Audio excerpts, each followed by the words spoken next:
Trauma oclusal. Desarrollo del siguiente sumario, definición y conceptos, diagnóstico, estudios en autopsias clínicos y animales, efectos de la fuerza ortodóntica, pronóstico, tratamiento, conclusiones y bibliografía. A modo de introducción definimos la oclusión como la relación entre maxilar, mandíbula y dientes cuando se encuentran en contacto funcional durante la actividad mandibular. Cuando la oclusión está alterada, se generan cambios en este sistema estomatognático a nivel muscular, articular, dientes y las estructuras que lo soportan. Estos cambios en los tejidos dentro del aparato de inserción, incluido el ligamento periodontal, hueso alveolar de soporte y cemento, dan como resultado de las fuerzas oclusales una lesión que se denomina trauma oclusal. El trauma oclusal entonces es una lesión en el periodonto y oclusión traumática es el factor etiológico que causa la lesión. La nueva clasificación de enfermedades periodontales y periimplantarias de la Academia Americana de Periodoncia y Federación Europea de Periodoncia del 2017 incluye el trauma oclusal dentro de las enfermedades y condiciones que afectan al periodonto. La presente clasificación propone la utilización del término fuerza oclusal traumática reemplazando el término fuerza oclusal excesiva y se define esta como la fuerza que excede la capacidad adaptativa del periodonto y o los dientes y van a depender no solo de la intensidad de la fuerza, sino del nivel de inserción clínico de la pieza.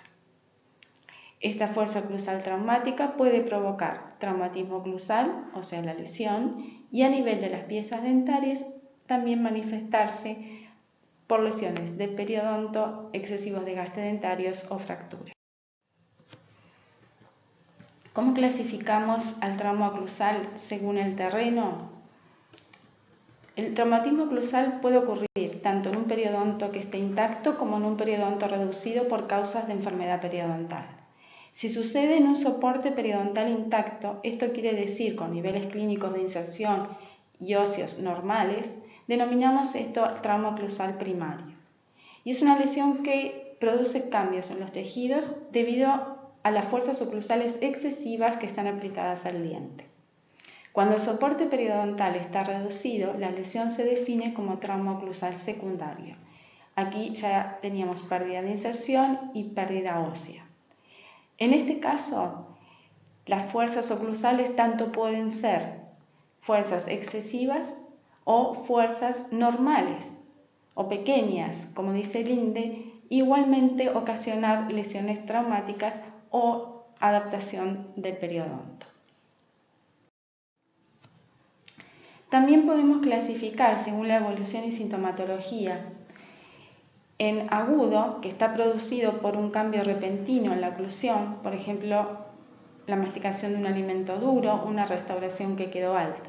En este caso, los síntomas que tenemos son de dolor a la percusión vertical y el signo que podemos visualizar de una movilidad incrementada.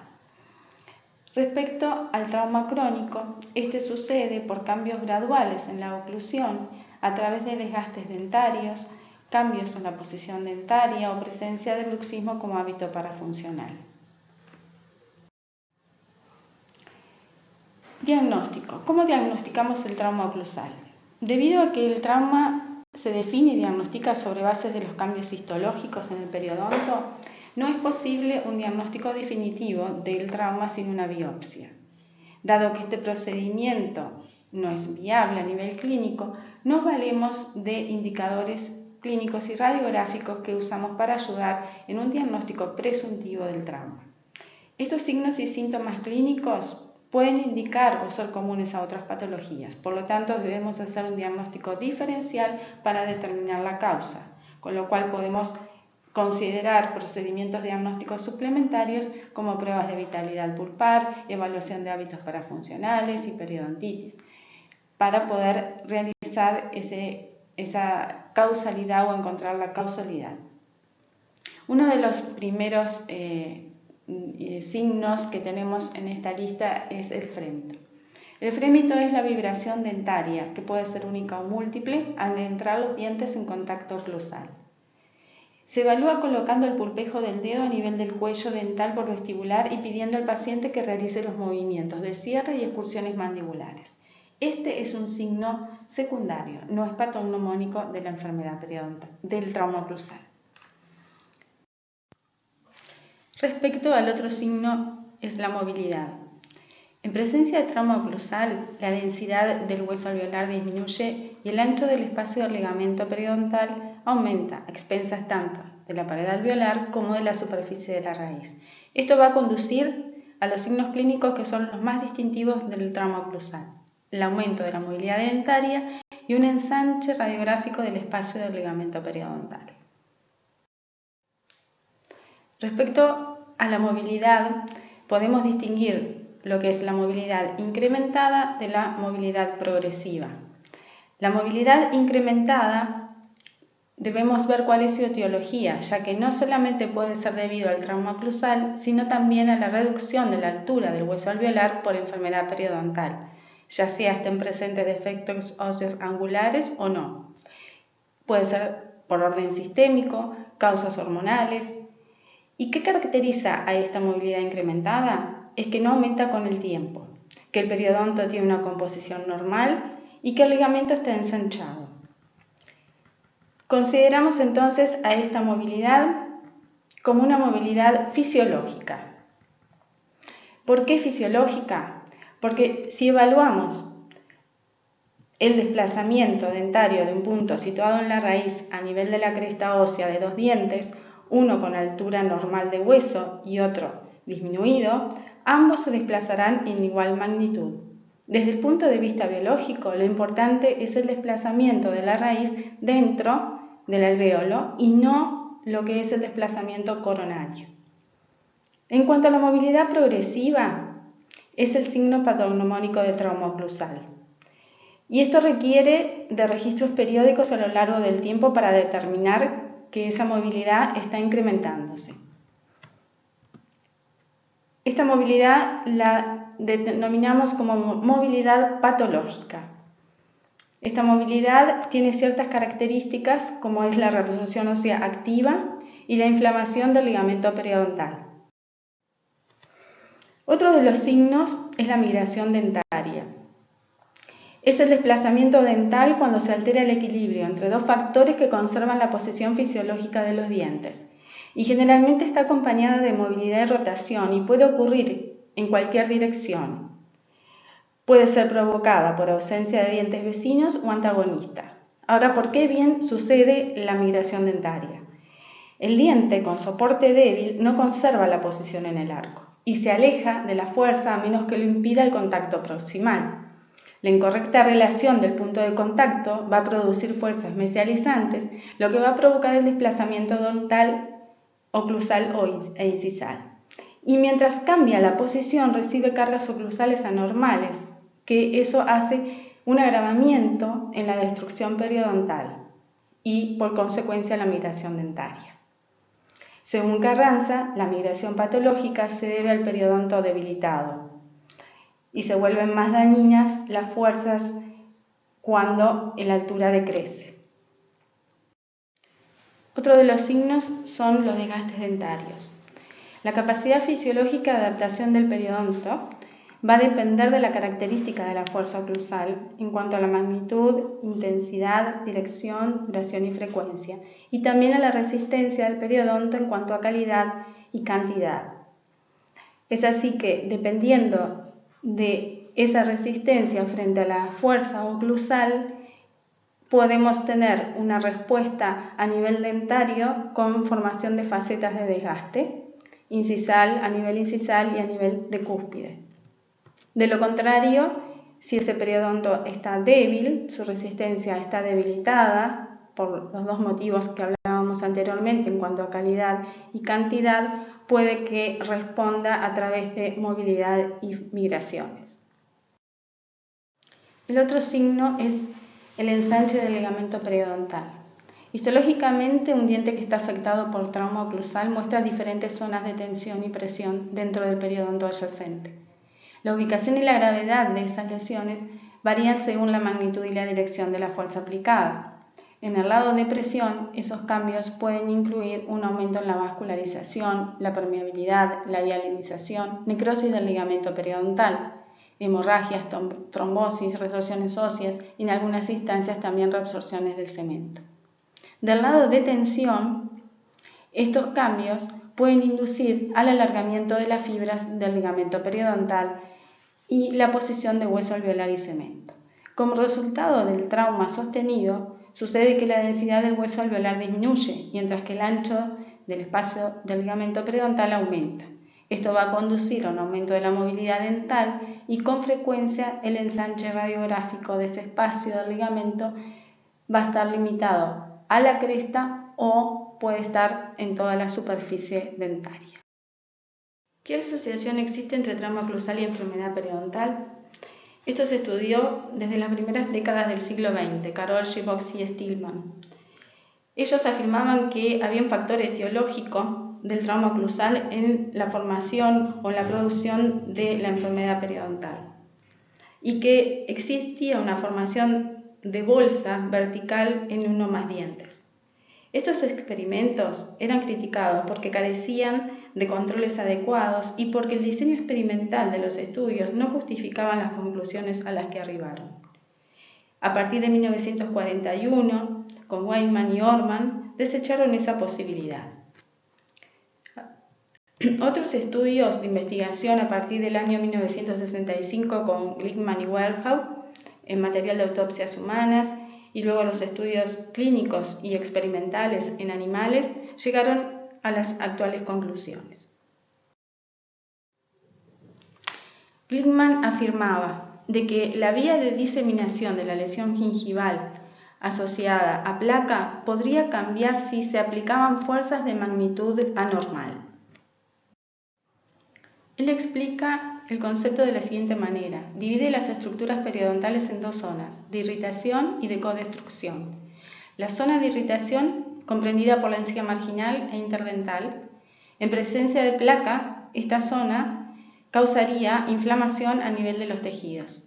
En la zona de codestrucción, abarcada por el ligamento periodontal, cemento y hueso alveolar, enmarcada hacia coronal por las fibras transeptales e interdentales y dentoalveolares, esta sería la zona que podría estar afectada por el trauma oclusal. La flecha blanca indica cómo desde la zona de irritación la lesión inflamatoria en una pieza que no está sometida a trauma puede extenderse hacia el hueso alveolar. Y la flecha oscura, cuando hay trauma oclusal, el infiltrado inflamatorio se esparce directamente hacia el ligamento periodontal. De esa forma desarrollaría los defectos óseos angulares. Glickman afirma que el trauma oclusal es un factor etiológico codestructivo en situaciones cuando se combinan defectos óseos verticales con bolsas infraóseas. Werhau en el año 79 refuta la hipótesis de Glickman.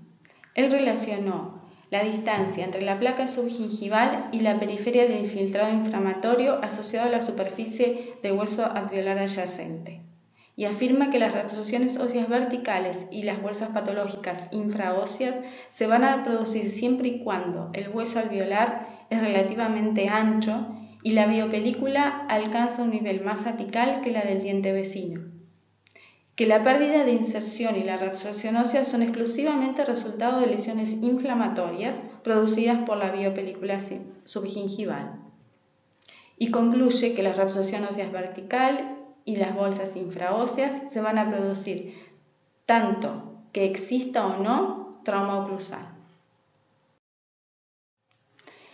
¿Qué limitaciones tienen estos estudios en materiales de autopsia? Que teníamos poca información sobre las condiciones periodontales y que las relaciones oclusales de estos sujetos eran desconocidas.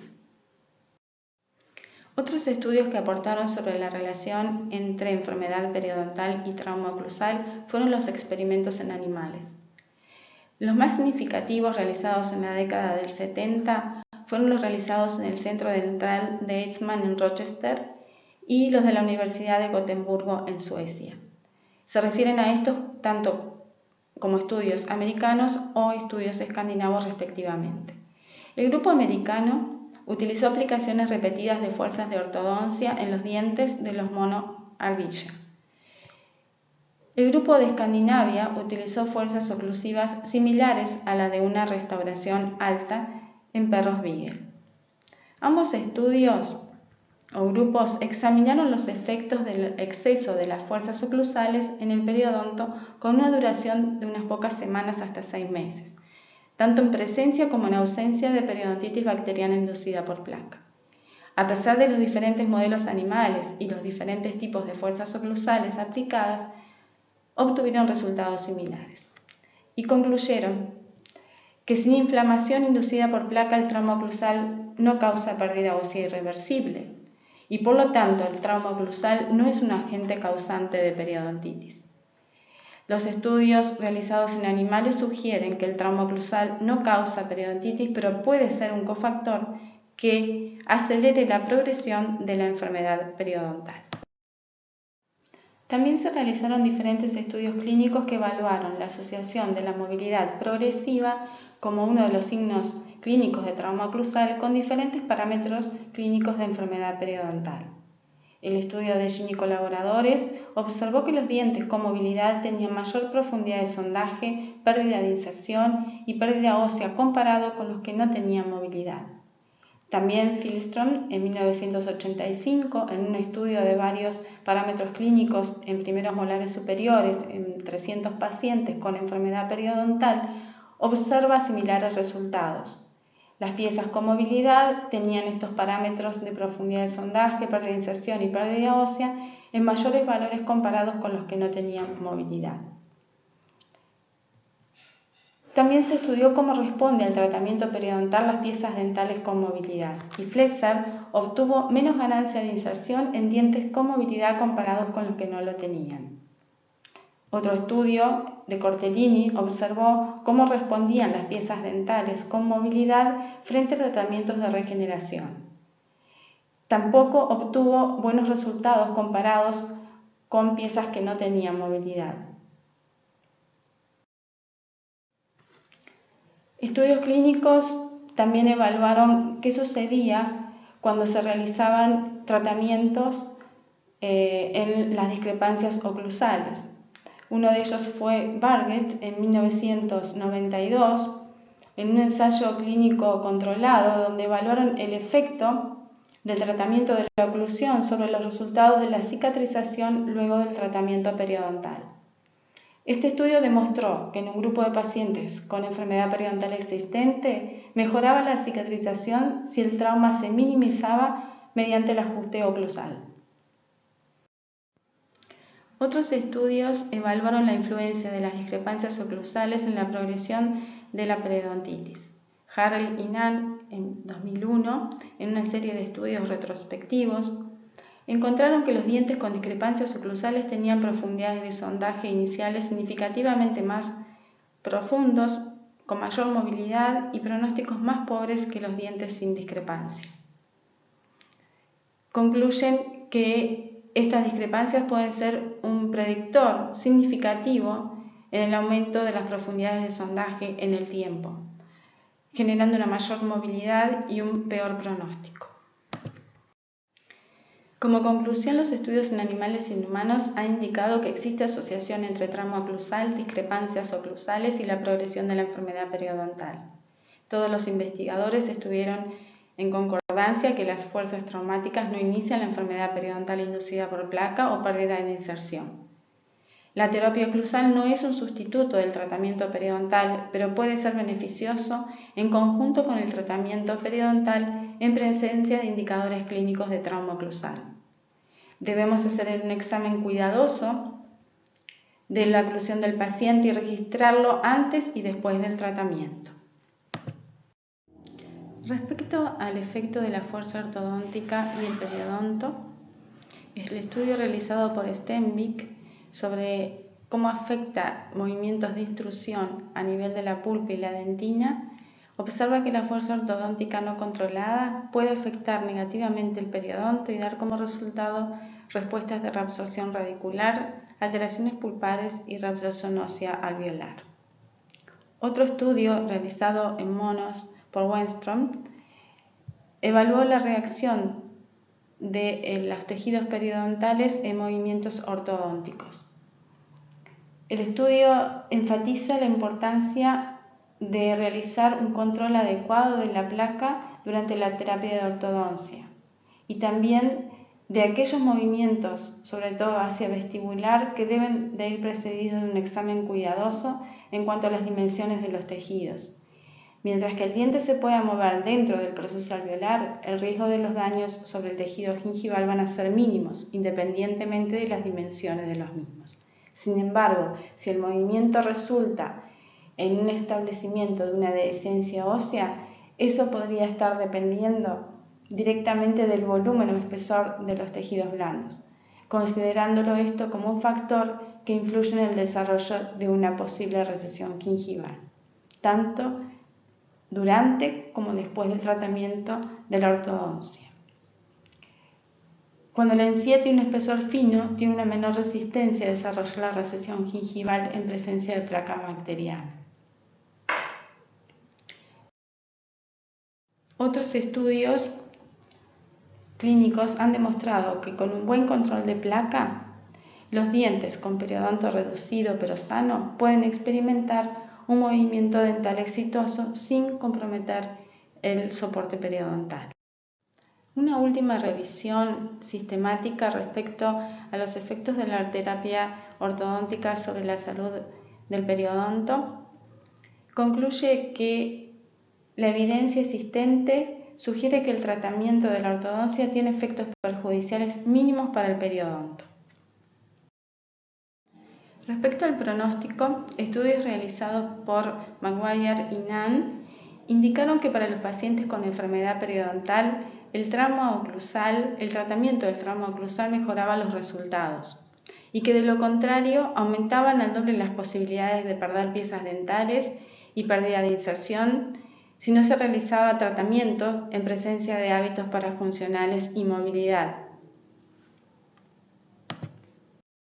El tratamiento del trauma oclusal lo realizamos en la terapia básica. Aquí hacemos un ajuste oclusal primario de todas aquellas interferencias o discrepancias oclusales groseras para realizar un alivio sobre la pieza dental, que puede o no acompañarse de una ferulización temporaria. Y también, cuando terminamos la terapia básica y el paciente pasa a la terapia correctiva, aquí realizamos el ajuste oclusal definitivo a través de un desgaste selectivo. Este es el momento también de realizar las placas oclusales o placa miorrelajante. Como conclusiones, consideramos importante el correcto diagnóstico del trauma oclusal, que surge de un correcto análisis clínico radiográfico, incluyendo el estudio de modelos en los casos que ameriten, y nos permiten evaluar la incidencia en la patología de nuestros pacientes. Queda claro que el trauma oclusal no genera enfermedad periodontal inducida por placa, pero debe ser considerado un cofactor en la progresión. En caso de presencia de discrepancias oclusales, es un predictor estadísticamente significativo para el aumento de las profundidades de sondaje en el tiempo, de una mayor movilidad y de un pronóstico más pobre.